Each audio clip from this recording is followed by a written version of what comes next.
Autocracy Inc. This video is based on key insights from the book Autocracy Inc. by Anne Applebaum. Introduction.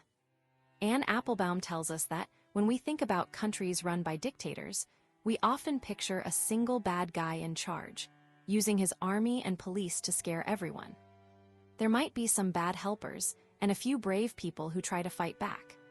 But Applebaum explains that today, it's usually not just one bad guy. Instead, these countries are run by groups of powerful people working together. These groups are smart and use sneaky ways to get rich. They have lots of spies and police, and they use technology experts to watch people, spread fake news, and tell lies to keep control. Applebaum points out that these groups in one country that isn't free also work with similar groups in other unfree countries. They even sometimes have friends in free countries. For example, companies controlled by these unfair governments in one country will do business with similar companies in another. The police in one mean government might help train and give weapons to police in other mean governments. They also share ways to spread their messages, often saying that free countries are messy and bad, while their way of ruling is strong and good. Applebaum says these groups of dictators don't all meet in a secret room like in a spy movie. And the fight between them and free countries isn't like an old-style big war with just two sides. The leaders of these unfree countries call themselves different things. Some are communists, some are kings, and others have different beliefs. They come from different places and have different histories. For instance, the way China is run is different from Russia, and both are different from places like Iran or North Korea. Applebaum explains that this big group of countries isn't like a formal club. She calls it Autocracy Inc. Think of it like a bunch of businesses working together. Their main goal isn't about a shared big idea. It's about each leader keeping their personal money and power.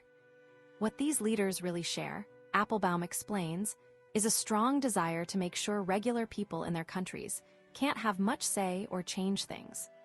They don't want anyone looking too closely at what they do, and they try to stop anyone who questions them. Applebaum also says these leaders are very focused on getting rich. Unlike some older dictators who might have hidden their wealth, many leaders of Autocracy Inc. today live in huge, fancy houses and make deals with each other to make even more money. They help each other get around rules meant to stop them, they share spy technology, and they help each other stay rich and in charge. Applebaum shows how Autocracy Inc. helps its members stay in power by talking about Belarus. The leader there isn't very popular, and many other countries have tried to punish Belarus. But Applebaum says Belarus isn't truly alone. China has given money to Belarus. Iran and Cuba have shown their support. Russia helps Belarus by buying its products, giving it money, and even sending help like police. When news reporters in Belarus didn't want to tell lies for the government, Russia sent its own reporters to do the job. In return for all this help, Belarus let Russia put soldiers and weapons in its country, which Russia then used to attack its neighbor, Ukraine. This shows how these unfree countries help each other. Venezuela is another example Applebaum gives. Many countries don't like Venezuela's government because it's cruel and mixed up in bad things. But even though there are rules against Venezuela, its leader still gets help. Russia and Iran lend Venezuela money and help with its oil business. A company from Belarus even builds tractors in Venezuela. Turkey helps Venezuela secretly sell its gold. Cuba has sent security helpers and spy tools. China sold Venezuela things like water cannons and tear gas to stop people from protesting, and also spy technology to watch its own citizens. Applebaum adds that some people in the Venezuelan government get very rich from these shady deals. This is another way Autocracy Inc. members support each other. Applebaum points out that if people in places like Belarus and Venezuela were only fighting against their own country's bad government, they might have a better chance of winning. But she says they are actually fighting against a whole network of these unfair rulers from different countries. These rulers can use their government-controlled companies to move huge amounts of money, buy spy cameras from China, or pay people in Russia to spread fake stories online. Applebaum says these rulers stopped caring a long time ago about what their own people think, or what people in other countries think.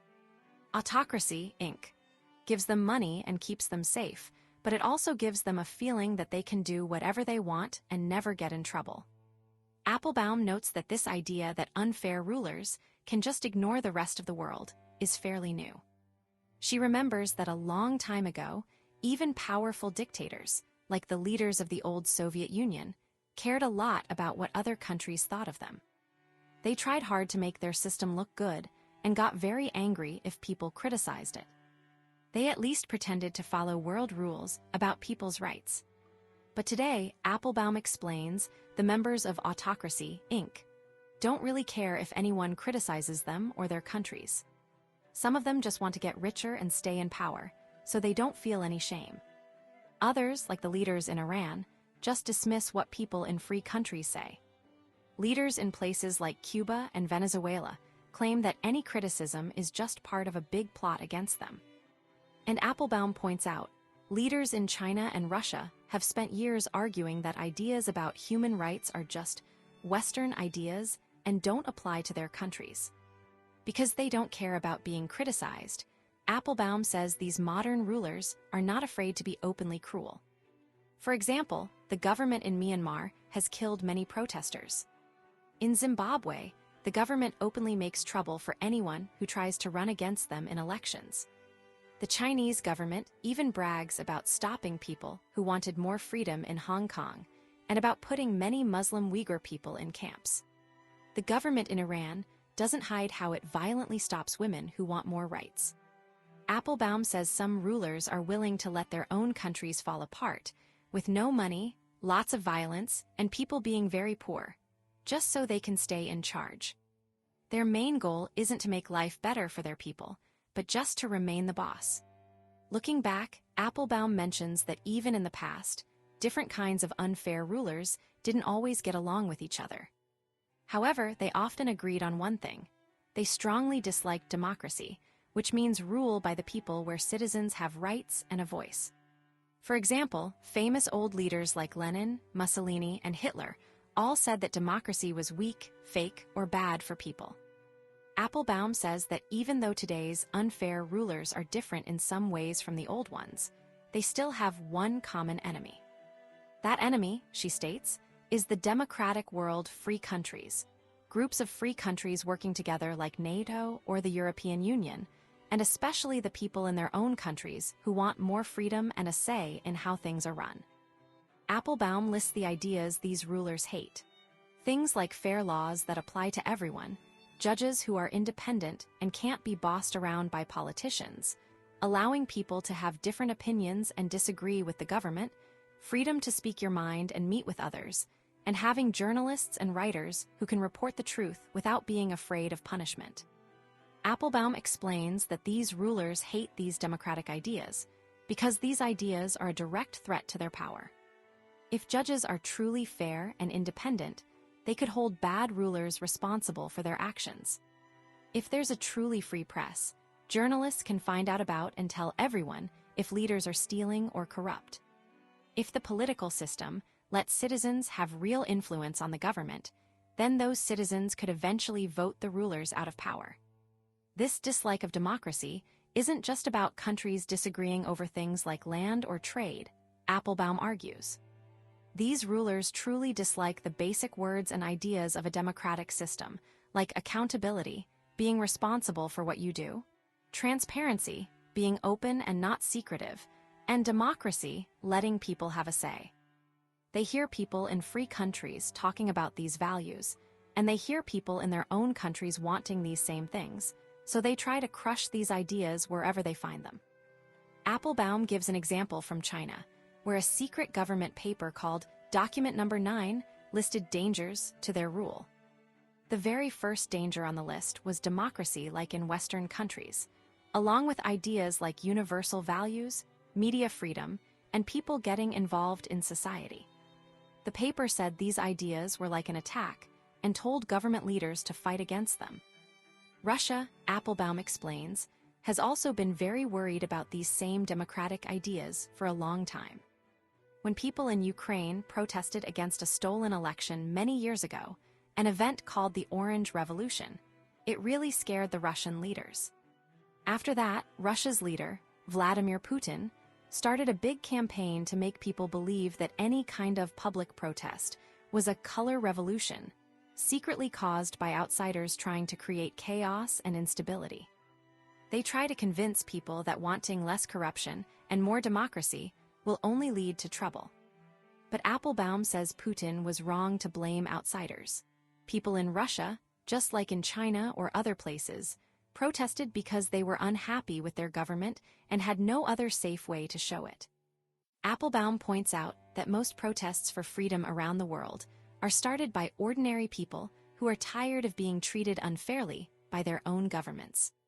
This brings us to the heart of the problem. According to Applebaum, the leaders of Autocracy Inc. know that ideas like fairness, openness, justice, and letting people have a say will always sound good and be attractive to some of the people living in their own countries. So, to make sure they stay in power, these rulers feel they have to attack and try to destroy these democratic ideas wherever they pop up, both inside their borders and in other countries around the world. Applebaum then discusses the war in Ukraine. She says when Russia launched its big attack on Ukraine in 2022, it was like a real, physical battle in the larger, ongoing struggle between Autocracy Inc. and the free, democratic world. She explains that Russia plays a very important part in this network of unfree governments and is trying very hard to change the way the world works, to get rid of the old rules. Putin didn't just want to take over land in Ukraine. He wanted to send a message to the whole world that the old rules for how countries should behave don't matter anymore. From the very beginning of the war, Applebaum describes how Putin and his team openly showed that they didn't care at all about human rights, the rules for how wars should be fought, or international laws and treaties that Russia itself had signed. They arrested local Ukrainian leaders, set up places to torture civilians, kidnapped thousands of Ukrainian children, and even deliberately attacked emergency rescue workers. Putin even announced he was taking over parts of Ukraine that his army didn't even fully control at the time. His forces also stole and shipped out Ukrainian grain and took over Ukrainian factories and mines, giving them to Russian businessmen close to him. Applebaum emphasizes that these terrible actions weren't just accidents or unfortunate side effects of the war. They were part of a deliberate plan to weaken the whole system of ideas, rules, and agreements that have been built up in the world since 1945, to destroy the peaceful order in Europe, and most importantly, to damage the influence and good name of the United States and its democratic friends. Applebaum explains that Putin thought he would win the war quickly and get away with these actions. He didn't understand modern Ukraine, believing it wouldn't fight back hard. He also expected that the free, democratic countries would be too divided by their own political problems to unite against him. And he thought that businesses in Europe, many of which he had tried to make friends with, would pressure their governments to go back to trading with Russia. At first, Applebaum notes, the democratic world proved Putin wrong. Countries like the United States and those in Europe and Asia quickly put strong punishments, called sanctions, on Russia, froze Russia's government money held in other countries, and cut off Russian banks from important international payment systems. More than 50 countries joined together to give weapons, information, and money to help the Ukrainian government. Countries like Sweden and Finland, which had stayed out of military alliances for a very long time, decided they wanted to join NATO. The leader of Germany said his country had reached a Zeitenwende, or a turning point, and agreed to send German weapons to help in a European war for the first time since World War II. The American president, Joe Biden, described the situation as a major test for America, for Europe, and for their partnership. However, Applebaum points out that while Putin might have underestimated how united the democratic world would be at first, the democracies also didn't fully grasp how big and difficult the challenge was. Just like the pro-democracy activists in places like Venezuela or Belarus, the free countries slowly began to realize that they weren't just fighting against Russia in Ukraine. They were actually fighting against the whole network of autocracy Inc. Applebaum explains that China's leader, Xi Jinping, had shown his support for Russia's illegal invasion even before it began. He and Putin put out a joint statement saying they plan to ignore any criticism of Russia's actions. Even though China might not have wanted to see Ukraine completely destroyed in the same way Russia did, and seemed to want to avoid a nuclear war, they refused to directly criticize Russia as the war continued. Instead, China actually benefited from the situation by buying Russian oil and gas at low prices, and also quietly sold military technology to Russia. And China wasn't the only member of Autocracy Inc. helping Russia, Applebaum says. As the war went on, Iran sent thousands of deadly drones to Russia. North Korea supplied Russia with ammunition and missiles. Some countries in Africa that are friendly with Russia supported Russia in meetings at the United Nations. Belarus, right next to Ukraine, allowed Russian troops to use its land, roads, railways, and military bases for the invasion. Other countries like Turkey, Georgia, Kyrgyzstan, and Kazakhstan, which Applebaum describes as not fully democratic and having business-like ties to the autocratic world, helped Russia's defense industry get around the sanctions and import things like machine tools and electronics. India also took advantage of the situation by buying Russian oil at cheaper prices. This cooperation clearly shows how Autocracy Inc. members work together and support each other against democratic interests. By the spring of 2023, Applebaum notes, Russian officials were talking about even bigger plans. They discussed creating a new digital currency for use in Asia and Europe, possibly to replace the American dollar and reduce America's economic power around the world. They also plan to work more closely with China on new technologies like artificial intelligence. The main goal of all this activity was clear. A leaked document summarizing these discussions echoed the Russian foreign minister's earlier words. Russia's aim, it said, was to create a new world order. Applebaum concludes that this goal of changing the world order is shared by many of these unfree governments. They are supported by the technologies and tactics they copy from each other, by the money they can make together, and most of all, by their strong determination not to lose their power. Because of all this, Applebaum says, the autocracies that make up Autocracy Inc. believe that they are currently winning. Why they believe this, how this belief grew, how the democratic world might have unintentionally helped them in the past, and what can be done now to successfully challenge and defeat them. These are the main questions Anne Applebaum explores in her book. Chapter 1: The Greed That Binds. Anne Applebaum explains how countries run by dictators often help each other, and how their actions can hurt countries that believe in freedom and fairness, known as democracies. She starts by telling a story from long ago, in 1967.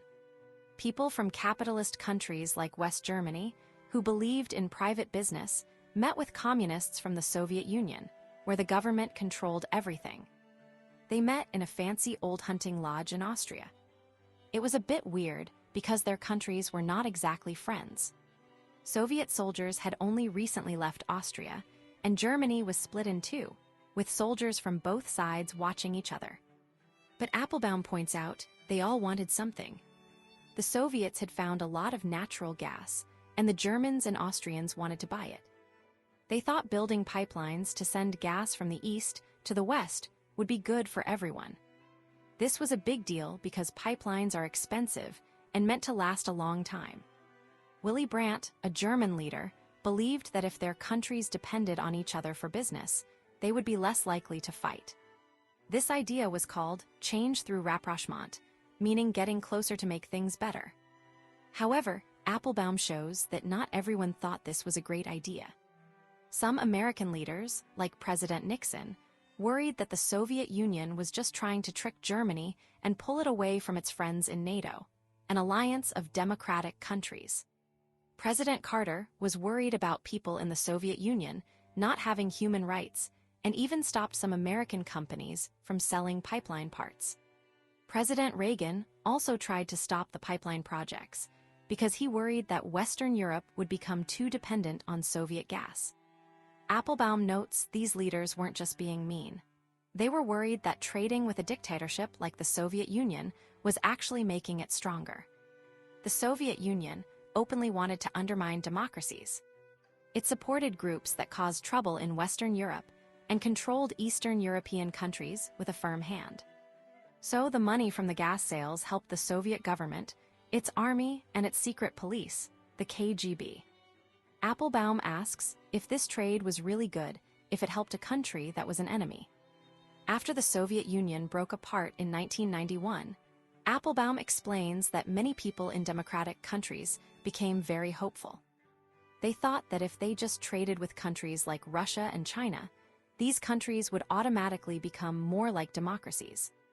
This idea was even given a catchy name in German, Wandel durch Handel, meaning change through trade. People really believed that business and money would magically spread freedom. Applebaum mentions that leaders like Ronald Reagan and Bill Clinton were very optimistic about China. Clinton even joked that China trying to control the internet was like trying to nail Jell-O to the wall, believing freedom would spread no matter what.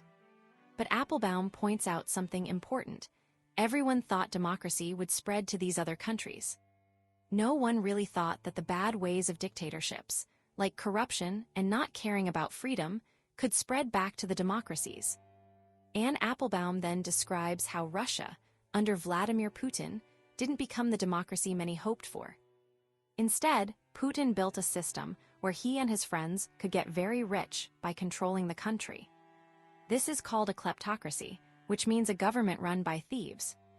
Applebaum emphasizes that Putin's Russia became a new kind of dictatorship, not completely isolated, but one that used the tools of the democratic world, like banks and companies, for its own corrupt purposes. She says this system wasn't just a Russian problem. To make it work, Putin and his circle needed help from people and businesses in Western democracies. For example, when Putin was a deputy mayor in St. Petersburg, he was involved in a plan to sell materials like fuel and cement. The money was supposed to buy food, but Applebaum explains it disappeared into the bank accounts of Putin's friends, often through Western companies that bought the goods and Western banks that didn't ask too many questions about the money. Applebaum gives another example. A company called the St. Petersburg Real Estate Holding Company, registered in Germany. Putin was on its advisory board. This company was later accused by German intelligence of laundering money, including drug money. Even though one of Putin's partners was arrested in Liechtenstein, the investigation seemed to slow down, and no charges were ever filed against Putin in Germany. Applebaum alleges that the German leader at the time, Gerhard Schroeder, who strongly believed in change through trade, might have even helped Putin by keeping him informed about the investigation. This shows, Applebaum argues, how leaders in democracies sometimes helped build these corrupt systems. When a big Russian oil company called Yukos was taken over by the Russian government after its owner, Mikhail Khodorkovsky, was jailed, the new state-owned company, Rosneft, was later sold on the London Stock Exchange. Applebaum points out that big Western banks and law firms helped with this sale, even though they knew a lot of Rosneft's value came from assets that were basically stolen. They made a lot of money from it. So, while Western leaders talked about democracy in Russia, Applebaum shows that Western businesses were often helping Russia become more autocratic and corrupt. Putin knew democracies had double standards. They talked about good values at home, but often helped build bad systems elsewhere. Applebaum then shows how this problem of dirty money from dictatorships doesn't just stay in those countries. It spills over and harms democracies. She tells the story of a steel plant in Warren, Ohio, that fell into disrepair and eventually closed after being bought by a Ukrainian oligarch named Ihor Kolomoisky. The U.S. Department of Justice said Kolomoisky used money he allegedly stole from a bank in Ukraine to buy the steel mill and other properties in America as a way to hide its origins. Applebaum explains that it has been very easy to buy property in places like the US and the UK without anyone knowing who the real owner is, using shell companies. This makes it easy for people from autocratic countries to hide their stolen money in democracies. She mentions that even normal American states like Delaware and South Dakota have created ways for rich people to hide their money. This hidden money, sometimes called moneyland or kleptopia, is huge, possibly 10% of all the money in the world.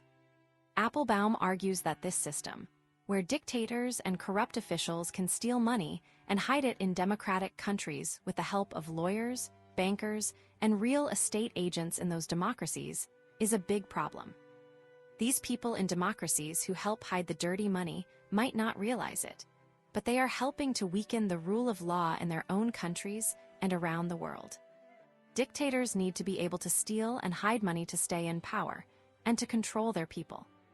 When democracies allow this hidden money, they are helping these dictators stay in charge and continue their bad actions. Applebaum concludes that this connection between greedy dictators and greedy people in democracies creates a system that benefits the dictators and ultimately hurts the democracies themselves, making it harder for freedom and fairness to thrive anywhere.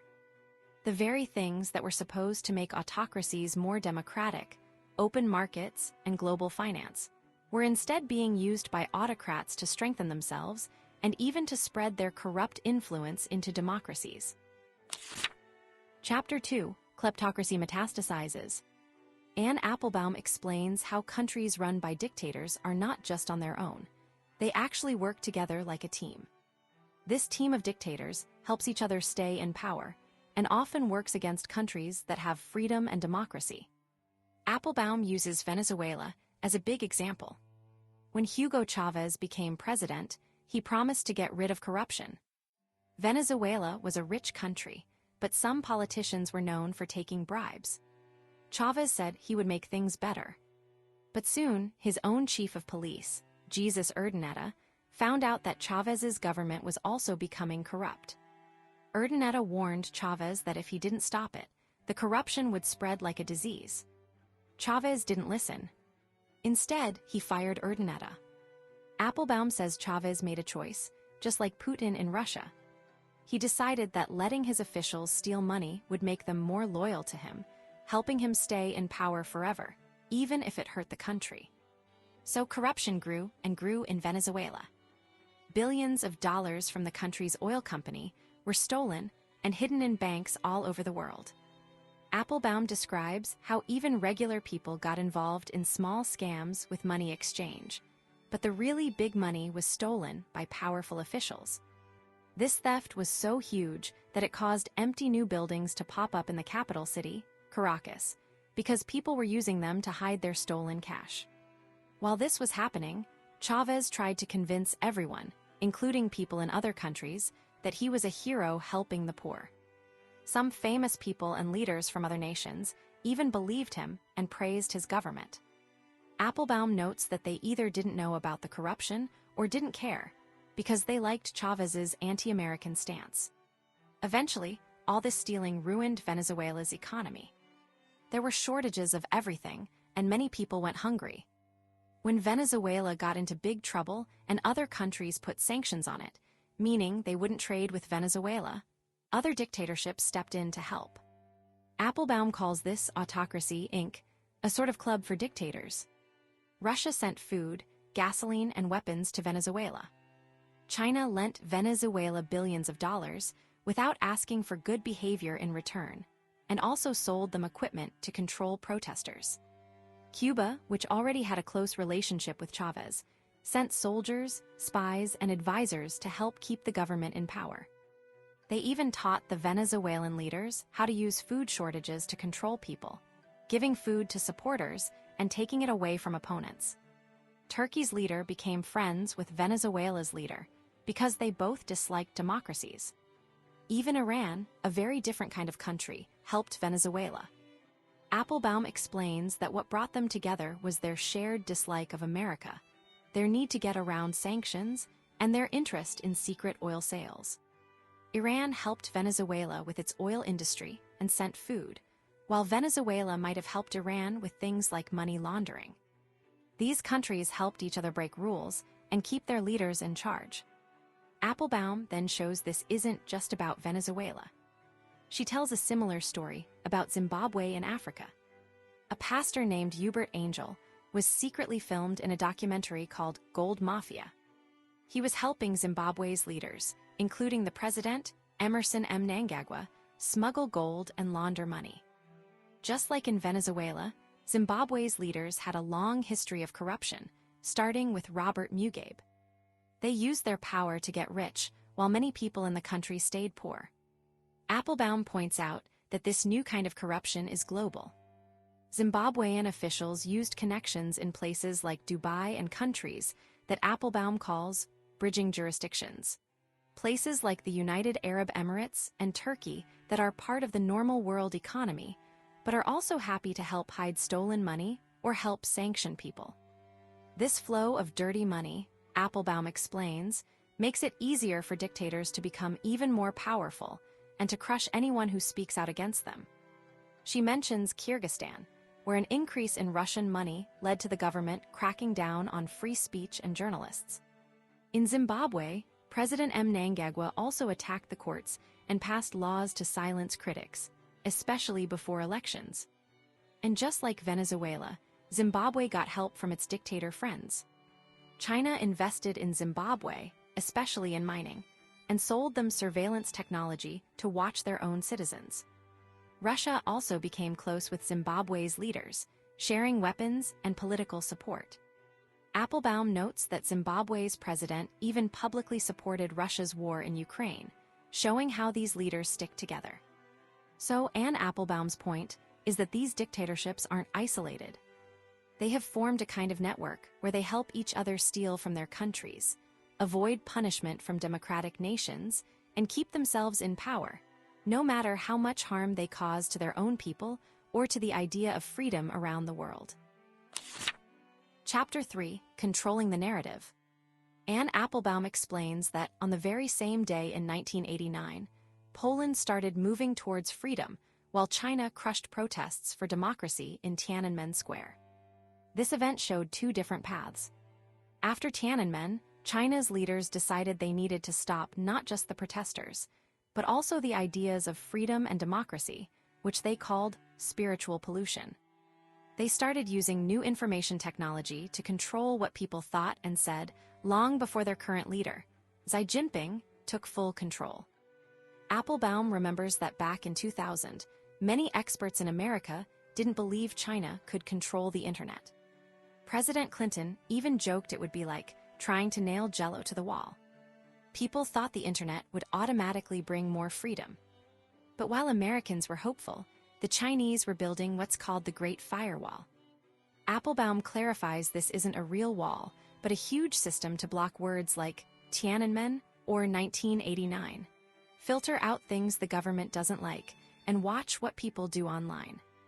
Social media was allowed, but only if it helped the government keep an eye on users. Even some American companies, like Microsoft, Yahoo, and Cisco, initially helped China build this system, selling them technology that could block websites. Later, Applebaum notes, China learned to make its own technology and didn't need foreign companies as much. Google tried to follow China's rules, but gave up in 2010 after being attacked by Chinese hackers. China then banned Facebook and Instagram. The Chinese government also started to mix online, spying with older methods like security cameras and police arrests. Applebaum points to Xinjiang, where the Muslim Uyghur people live, as the place with the most advanced control. Uyghurs have to put nanny apps on their phones that search for religious words or anything suspicious, track where they go, and even watch how much electricity they use. This information, along with voice and DNA tracking, helps police monitor them. Applebaum warns that this kind of total watchfulness could spread all over China, where millions of cameras already watch public places. Smart computers can recognize faces and link them to phone and social media information. A social credit system already punishes people who break rules. This is sometimes called safe city technology, as if it's just for things like managing traffic, but Applebaum says its real goal is to stop any thoughts of protest before they even happen. Other countries are also buying this technology from China. Huawei, a big Chinese tech company, has sold surveillance systems to countries like Pakistan, Brazil, and Turkey. Singapore plans to put face-recognizing cameras on every lamppost. Zimbabwe bought this tech too, supposedly for safety at airports and stations, but Applebaum points out it can easily be used to control people politically. She believes it's only a matter of time before these ideas spread even to democratic countries, because some of this technology can indeed help fight crime. Even democracies, especially those that are not fully democratic, can use surveillance against their critics. For example, Pegasus spyware, made by an Israeli company, has been used against journalists and activists in countries like Hungary, Mexico, and India. Applebaum mentions that even her own friends in Poland, who were against the government at the time, had their phones bugged with Pegasus. She also recalls the Edward Snowden scandal, which showed how much information the US government was collecting about its own citizens. However, Applebaum highlights a big difference. In democracies, when these spying activities are discovered, they are talked about in the news and investigated by the government. In countries like China or Russia, there are no free newspapers or government groups that could do the same. Still, when democracies use spyware, it helps dictatorships say, "See, everyone does it." As more countries use these systems, it becomes harder to argue against them. Applebaum explains that China sells this technology not just for money or spying, but also because if fewer people outside China object to mass surveillance, then people inside China are less likely to hear any criticism. Dictators who rely on Chinese technology might also start to support China politically to stay in power. Yet, Applebaum shows that even the best surveillance can't control everyone. During the COVID pandemic, China had very strict lockdowns, forcing millions into their homes. But these controls led to big protests in 2022, with young people who didn't even remember Tiananmen calling for freedom. Even in Xinjiang, with its tight controls, people protested by singing the national anthem, especially the line, "Rise up, those who refuse to be slaves." The government's filters didn't catch this because it was the national anthem. Applebaum says this scared the Chinese government enough to end the lockdowns because they preferred the virus spreading to public anger. The lesson for dictators, she suggests, is that unfairness can always make people want a better system. This fear makes dictators want to attack the very idea of democracy everywhere in the world. Applebaum then talks about how propaganda, or the way governments try to influence people's thoughts, has changed. In the old days, communist countries showed posters and movies of a perfect future, with happy workers and lots of food. But this often didn't work, because people could see that real life was much harder. Today, Applebaum explains, many dictators don't promise a perfect world. Instead, they try to make people cynical and believe that all governments are corrupt, and that there's no point in trying to change things or hope for democracy. Their message is often, our country might be bad, but everywhere else is just as bad or worse. So just mind your own business. For instance, Chinese propaganda today focuses on making people proud of China's economic growth, and tells them that China is orderly while democracies are chaotic and violent. Applebaum mentions how Chinese media made fun of America's response to the pandemic and called the January 6th attack on the US Capitol karma. They also tell Chinese people to be on guard against foreign spies and influences. Russian propaganda, Applebaum notes, tells Russians very little about their own country, but constantly shows bad news about America and Europe, saying these places are full of problems, weakness, and hatred for Russia. Stories might be made up, like Europeans stealing children for gay couples, or true stories twisted to make Europe seem scary. The goal is to stop Russians from admiring or wanting to be like Europeans. America is often shown as being torn apart by arguments about things like gender. Applebaum points out that President Putin talks a lot about these issues to make Russians think the democratic world is a mess, and also to connect with some conservative groups in Western countries who he tricks into thinking Russia is a white Christian state. Even though Russia is diverse and has many Muslims, and the government controls religion.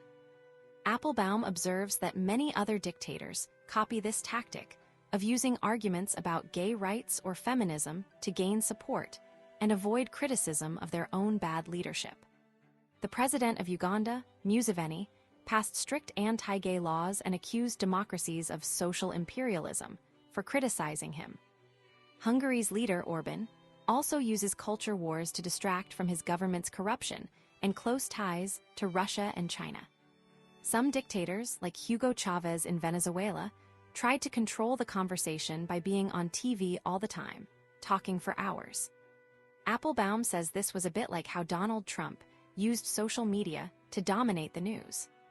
These leaders also lie a lot, and very obviously. A scholar named Lisa Wedding, Applebaum recalls, said that the Syrian government tells such ridiculous lies that no one could believe them, and the point isn't to convince people, but to show how powerful the liars are to make people afraid. This is different from old Soviet leaders, who tried to make their lies seem believable. Today's dictators in places like Russia or Syria often lie blatantly and don't even try to defend themselves when caught. For example, when a Malaysian airplane was shot down over Ukraine by Russian-backed forces, Russia offered many crazy and conflicting stories. Applebaum explains this fire hose of falsehoods makes people feel like they can't know what's true, so they give up on politics and don't try to make things better. Dictators want to spread this feeling of hopelessness everywhere. Applebaum shares a story about a European diplomat who was surprised to find African students repeating Russian propaganda about the war in Ukraine, calling Ukrainians Nazis and blaming NATO. The diplomat thought it might be due to old colonial feelings or Western neglect. But Applebaum says the main reason is simpler. Dictatorships like China and Russia are actively working together to spread these stories. China tries to influence media and important people around the world. Russia runs careful propaganda campaigns, sometimes helped by far-right groups in America and Europe, and other dictatorships join in. This anti-democracy message has gone global. China, being wealthy, puts a lot of effort into this, using what Applebaum calls sharp power, not military force or cultural attraction, but campaigns to influence culture, media, schools, and even sports. A Chinese Communist Party group called the United Front runs exchange programs, and most famously, Confucius Institutes in universities worldwide. These institutes, once seen as just cultural centers, are now suspected of controlling Chinese students abroad and changing how Chinese history is taught to fit China's story. Applebaum notes that China also spends billions on its international media, like Xinhua News and CGTN Television, which produce professional-looking news that always makes China look good. Hundreds of news groups in Africa, Asia, and Europe use this content because it's cheap. A Chinese-linked satellite TV company, StarTimes, has millions of subscribers in Africa, offering cheap Chinese movies and sports, all translated into local languages, subtly spreading pro-China views. Applebaum points out that China combines all its efforts. Propaganda, censorship, and diplomacy are all part of one strategy. They pressure foreign news, block websites, and troll journalists online. They also give training, phones, and money to local journalists in other countries so that Chinese views appear in local newspapers under local names, a tactic they call borrowing boats to reach the sea. These dictatorships also help each other's media. For example, Telesur, a TV station mainly run from Venezuela, shares news from China. Iran's Hispan TV, a Spanish-language channel, spreads anti-Jewish ideas in Latin America. Russia's RT, Russia Today, has a big presence and works closely with China in Africa. After RT was banned in many places after the Ukraine invasion, China's StarTimes helped it get back on air in Africa. Applebaum explains that RT's main purpose isn't just its TV channel. It's more like a factory producing video clips that are then spread through social media networks. She reminds readers of the 2016 US election, when a Russian group called the Internet Research Agency spread fake news and divisive messages on Facebook and Twitter to confuse American voters. These tactics are now used by China, Russia, and others worldwide to promote the idea that dictatorships are good and democracies are bad.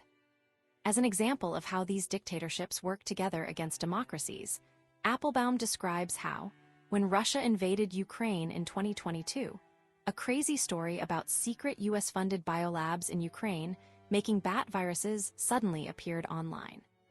Russian officials claimed this, and a QAnon-linked Twitter account in America spread it widely.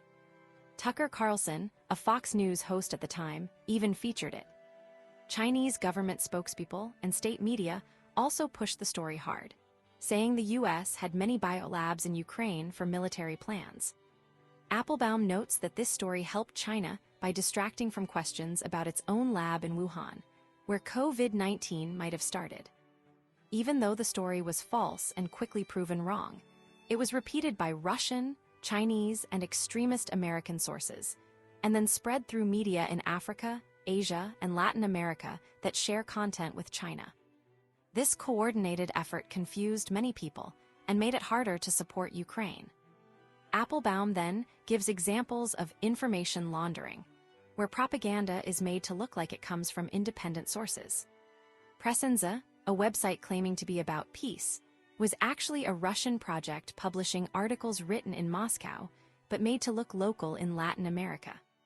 Yalla News, registered in the UK and claiming to be independent, is based in Syria and spreads Russian-made stories, like one claiming Ukraine was using birds to deliver bioweapons.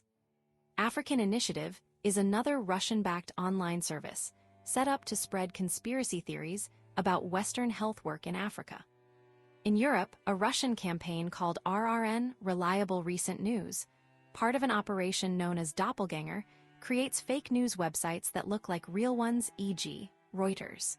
CFD instead of Reuters.com, to spread false stories like fake NATO press releases. This group even spray-painted Stars of David in Paris to stir up trouble. More recently, Applebaum says, this same Russian team started a project in the US to create social media posts pretending to be Americans who oppose aid to Ukraine, arguing the money should be spent on US borders. These false stories, like one claiming President Zelensky owned 2 yachts, were even repeated by some US politicians. Applebaum emphasizes that most people who see and repeat these stories have no idea where they came from, which is exactly the point. Applebaum notes that Chinese and Russian tactics are starting to look more alike. For example, after a wildfire in Maui, Chinese trolls used AI to create fake photos, proving it was caused by a US weather weapon. Chinese accounts also started using MAGA symbols to attack President Biden, just like Russian trolls. These efforts are not limited to big countries. Venezuelan trolls helped influence the Mexican presidential election by spreading images of violence to make people want a strong leader. And they also worked with pro-Russian trolls to stir up trouble during Catalonia's independence referendum in Spain. Applebaum clarifies that these operations don't create problems out of thin air.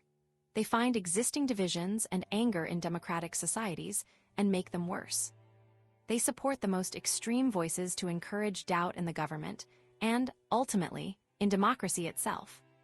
The goal of all these dictatorships working together, Applebaum concludes, is to create chaos and rewrite the rules of how the world works, turning people against the idea of freedom. Chapter 4, Changing the Operating System. Anne Applebaum explains that the world used to have a set of ideas about how countries should behave, like a computer's operating system. This system started after a huge war, around 1946, when countries came together to form the United Nations. They created a special group, led by Eleanor Roosevelt, that wrote down a list of basic rights for everyone on Earth. This was called the Universal Declaration of Human Rights. People from all over the world, with different ideas and beliefs, helped write it. They all agreed that every single person should be born free and equal, have the right to be safe, and not be treated cruelly or unfairly arrested. Applebaum points out that these rules were like a dream of how the world should be, not always how it really was. Some countries didn't follow them, and bad things still happened. But these ideas were important. They gave people a way to argue for fairness and stop governments from doing terrible things. For example, if a government signed a paper promising human rights, people could say, "Hey, you promised to be fair, but you're not." And sometimes, this made a difference. But now, Anne Applebaum says, countries run by dictators or autocracies are trying to change this whole system. They don't like the old rules about human rights because these rules can be used to criticize them. China, for example, has been working for years to rewrite these international rules. Instead of focusing on everyone's individual rights, which can be checked by outside groups, China wants to talk about a country's right to development. This sounds good, but Applebaum explains it means the government gets to decide what's best and how to measure it, without outside interference. Dictators also love to use the word sovereignty, Applebaum notes. It's a word they use to mean, this is our country, and we can do whatever we want here, and no one else can tell us what to do. So if someone complains about unfair arrests or torture, the dictators shout sovereignty to shut down the criticism. Russia's leader, Putin, even has a special version where he believes only a few big countries like Russia are truly sovereign and can do what they like, even to their neighbors. To push their new system, these countries are trying to change the words used in international meetings. Applebaum explains that China wants everyone to talk about win-win cooperation and mutual respect. These phrases sound nice and harmless, but what they really mean, Applebaum says, is that countries shouldn't criticize each other's political systems. If everyone agrees to mutual respect in this way, then no one can point out when a government is treating its people badly. Russia, on the other hand, promotes the idea of a multipolar world. This is supposed to sound like a fairer world where many countries share power, not just one big superpower. But Applebaum shows that Russia uses this idea to try and get rid of universal values like human rights, painting them as just Western ideas. Russia even tries to look like a friend to smaller countries, while acting like a bully itself, for instance, by sending its soldiers from the Wagner Group to places like Mali, where they've been accused of terrible violence. Applebaum highlights that these dictatorships are not just talking, they are working together. They are creating their own clubs, like the Shanghai Cooperation Organization and BRICS. In these groups, leaders agree not to criticize each other's harsh rule. They want to spread the idea of rule by law, which sounds like rule of law but is very different. Rule by law, Applebaum clarifies, means the law is whatever the dictator or ruling party says it is, and it can be changed to suit them. The old idea, rule of law, means everyone, including leaders, has to follow the same fair and just laws. This new way of doing things, where dictatorships work together against democratic ideas, isn't just happening in faraway places, Applebaum warns. It affects people everywhere. She tells a shocking story about the leader of Belarus, who forced a European airplane, flying between two European cities, to land in his country. He did this just to arrest a journalist on board who had criticized him.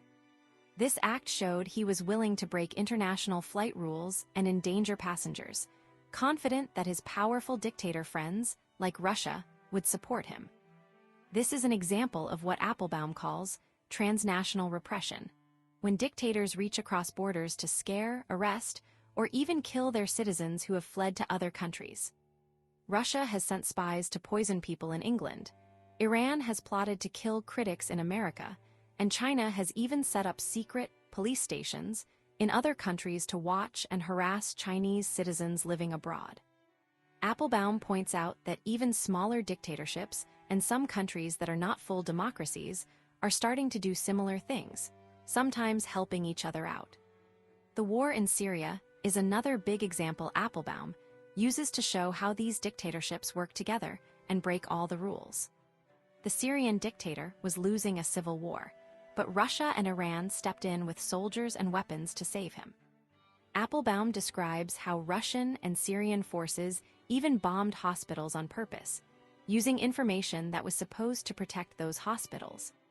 They also spread a lot of fake news to confuse people about who was really doing the bad things, even trying to make brave volunteer rescuers, called the White Helmets, look like villains.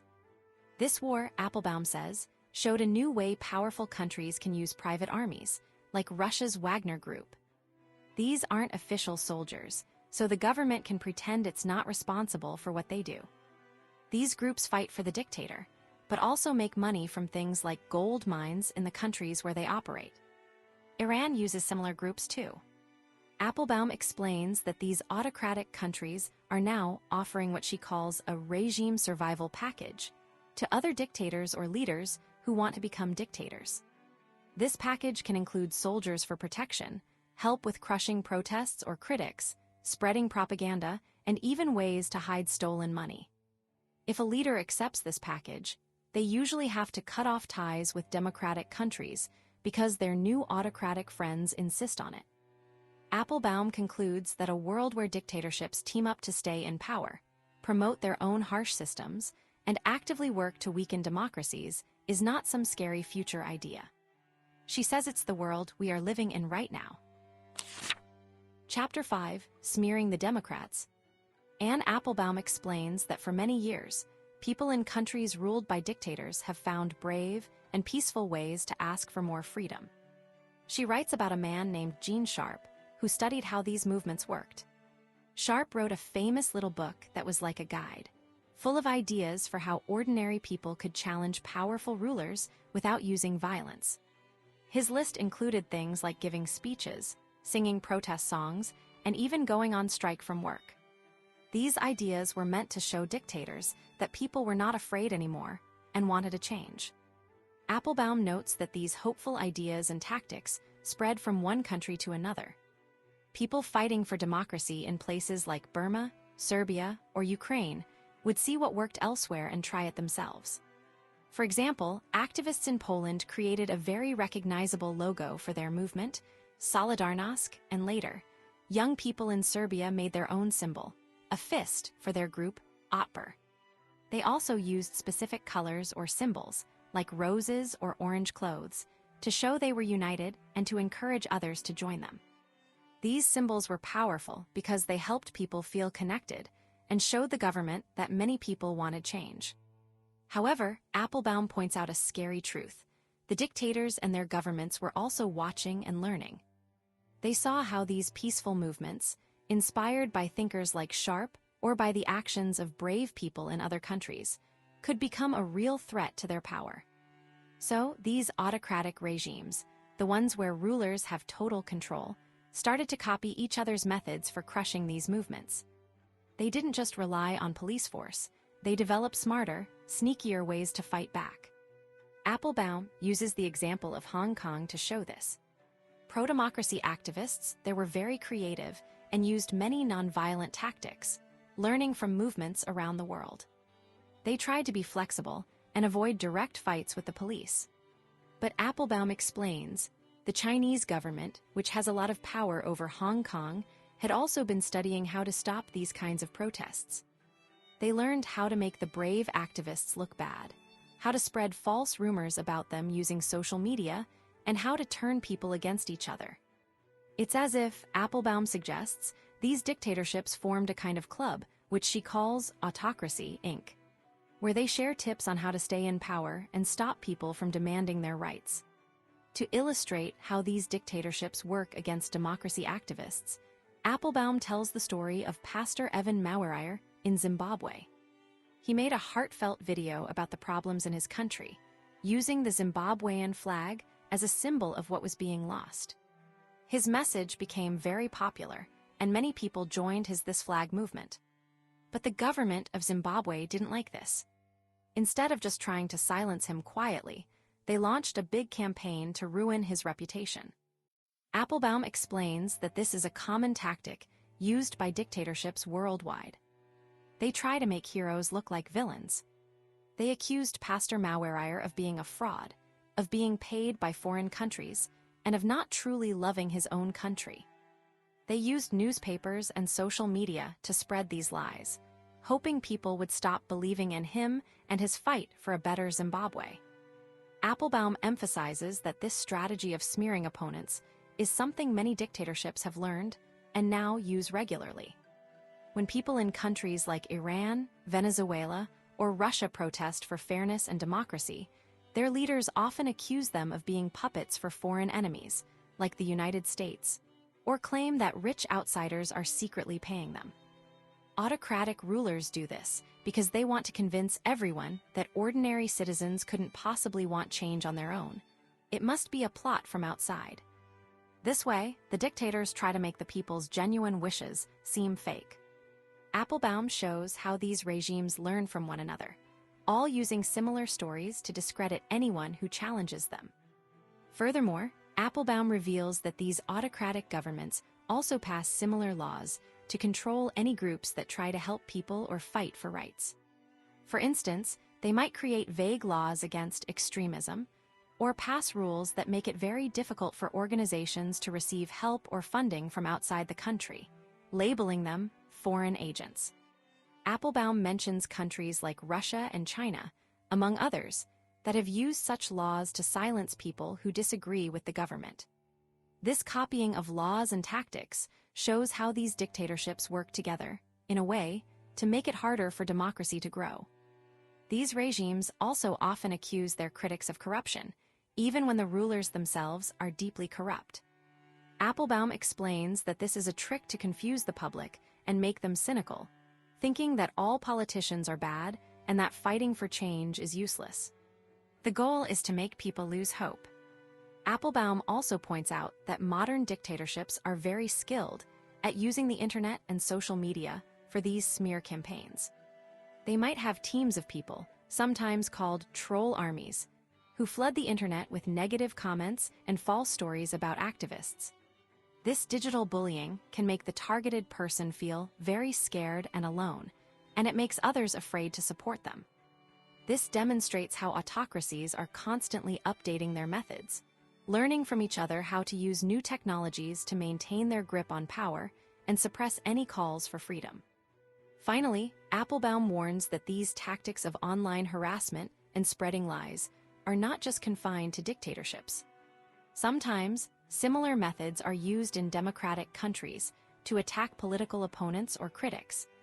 This is a dangerous trend, showing how the damaging strategies developed by autocratic regimes can spread and threaten freedom even in places that are supposed to be open and democratic. And that brings us to the end of our summary of this book. I hope you found it insightful and valuable. If you enjoyed this video, hit like and subscribe for more. Your support helps us bring you more great content. Thanks for watching.